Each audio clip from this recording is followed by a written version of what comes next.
Fala galera, tudo bem? Meu nome é Kleber Carvalho Rumbelsperger, eu sou advogado e sou do canal O Avesso do Direito. Hoje eu vou falar de um assunto que está bombando aí nas redes sociais, que é por que a Câmara dos Deputados, o presidente da Câmara, Rodrigo Maia, não está dando andamento nos 30 ou mais pedidos de impeachment que já foram protocolados lá contra o Bolsonaro.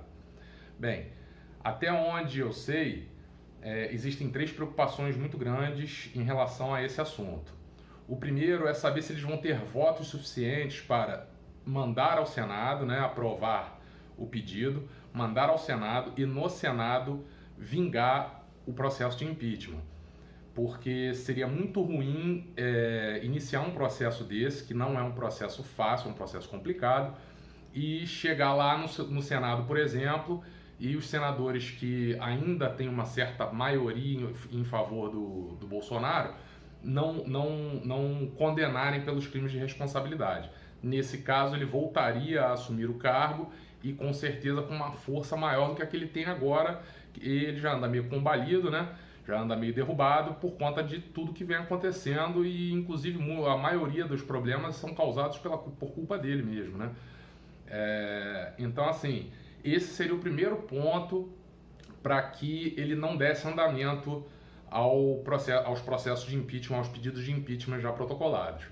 Um outro ponto que eles levam em consideração é o fato de, por exemplo, existir a possibilidade de, tramitando um processo de impeachment, indo ao Senado, o Senado aceitando o processo, ele seria afastado por 180 dias do cargo, e durante esse afastamento haver algum tipo de comoção social. Eu gostaria que vocês lembrassem que o Bolsonaro, assim que começou a pandemia, falou em estado de sítio, que não é aplicável no caso. Estado de sítio é para o caso de uma comoção social grave. E não há ainda nenhum indício de que vá haver ou de que esteja havendo uma comoção social grave. Eu vejo determinadas manifestações do próprio Bolsonaro e de quem o cerca, que me parece tenta levar o povo a esse tipo de comoção. Vou dar o exemplo, que também é uma coisa que bomba nas redes sociais, a história dos R$600, que eles até vêm anunciando que foi ele que providenciou isso, Na verdade não foi, ele vinha com R$200, que era a proposta do Paulo Guedes, e depois o Congresso foi e disse não, 600, que eu já acho uma mixaria, mas de qualquer forma é 3 vezes mais do que ele estava disposto a pagar no início.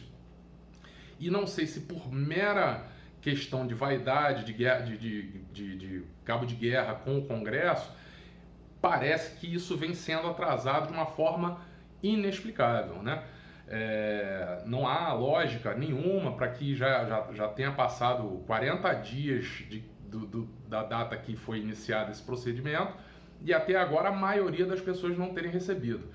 As que conseguiram receber, na maioria das vezes, também receberam depois de enfrentar filas homéricas em meio a uma pandemia violenta que está matando gente pra caramba, muito mais do que o que vem sendo anunciado, e expondo as pessoas a esse tipo de risco para que recebam esse dinheiro, Então, assim, a segunda preocupação que haveria seria exatamente o fato de haver uma comoção social grave. Há vozes que dizem que os militares das Forças Armadas não apoiariam um autogolpe, por exemplo, do presidente, mas que existiria a possibilidade de as forças auxiliares, como PM e bombeiros, em sua grande parte, quererem apoiá-lo numa revolta popular, que não seria popular, mas seria uma revolta armada. E essa revolta, por incrível que pareça, ainda seria pior do que um racha nas Forças Armadas. Por exemplo, metade para lá, metade para cá, metade apoiando ele, metade contra, porque Forças Armadas têm capacidade de autodestruição muito grande, de destruir inimigo muito grande. Então seria uma guerra até curta. Ou nós ganharíamos ou eles ganhariam.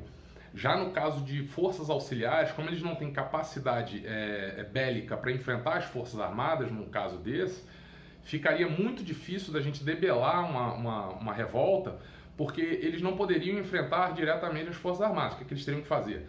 Fazer como, por exemplo, o Estado Islâmico faz: terrorismo, sabotagens e tal. Então isso causaria uma revolta, vamos dizer assim, por um tempo muito mais longo do que se houvesse um racha nas Forças Armadas, né?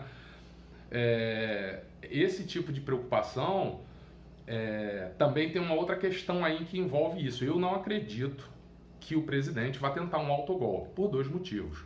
Primeiro, eu acredito sinceramente que no caso de um autogolpe, ele já está tão mal visto na comunidade internacional que eu acho que o Brasil teria as portas fechadas e passaria por dificuldades como Coreia do Norte, como Cuba, que é até um absurdo que ainda estejam passando num momento desse, né?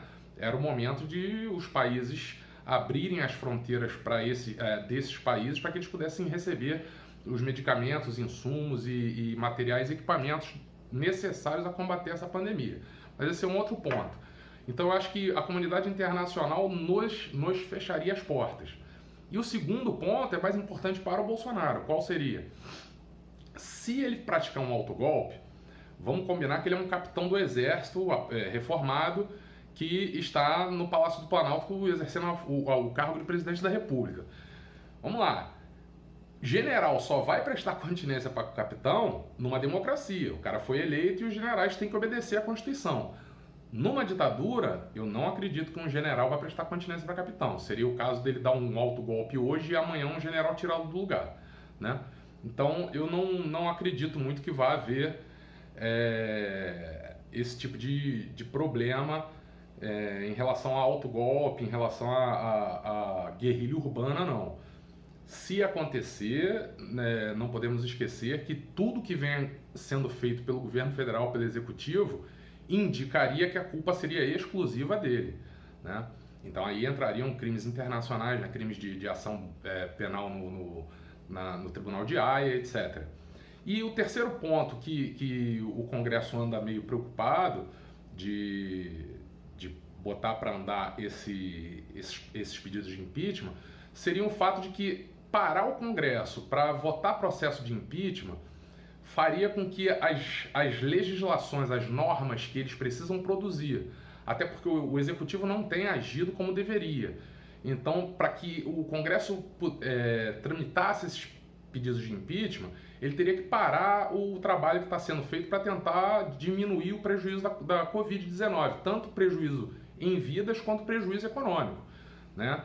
Você vê aí que a PEC de guerra já foi votada na Câmara, foi para o Senado está alterando, vai ter que voltar para a Câmara, quer dizer, é um processo desgastante, é um processo lento, apesar da velocidade que eles estão imprimindo, mas é uma coisa que ficaria, de repente, em segundo plano se houvesse tramitação de pedido de impeachment. Então esses seriam os 3 pontos pelos quais o Rodrigo Maia, por exemplo, estaria segurando, sentado em cima desses pedidos. Acredito que, superado um momento maior de crise e estando cada vez mais fraco a força do presidente, né, a gente vê que as últimas pesquisas mostram que 54% das pessoas apoiariam um pedido de impeachment contra 33% que não gostariam. 33% ainda é muita gente apoiando o Bolsonaro para que um processo de impeachment corra. Então, assim, precisaríamos que isso caísse um pouco mais para que eles tivessem a noção de que agora dá. Então, assim, nesses 3 pontos, por conta desses 3 pontos, eu acredito, conversando com outras pessoas, até gente que trabalha no Congresso Nacional, esses 3 pontos seriam os pontos pelos quais se impediria, nesse momento, que tramitasse esses pedidos de impeachment. Então, assim, no meu ponto de vista, depois de ter conversado com algumas pessoas, eu concluo que um desses 3, ou talvez até esses 3 pontos, estejam impedindo que hoje se faça tramitar esses pedidos de impeachment que já se acumulam lá. E últimas informações que eu tive é de que é o presidente com mais pedidos de impeachment na história do país. Eu ainda vou conferir para ver se é verdade, mas não duvido, tá? Agradeço muito aí a atenção de todo mundo. Fiquem em casa, tá difícil o negócio pra gente. Nós não estamos tendo o apoio que deveríamos do governo federal e peço que vocês curtam, descurtam, comentem, se inscrevam no canal se acharem que valeu a pena. Agradeço muito a atenção, fiquem com Deus.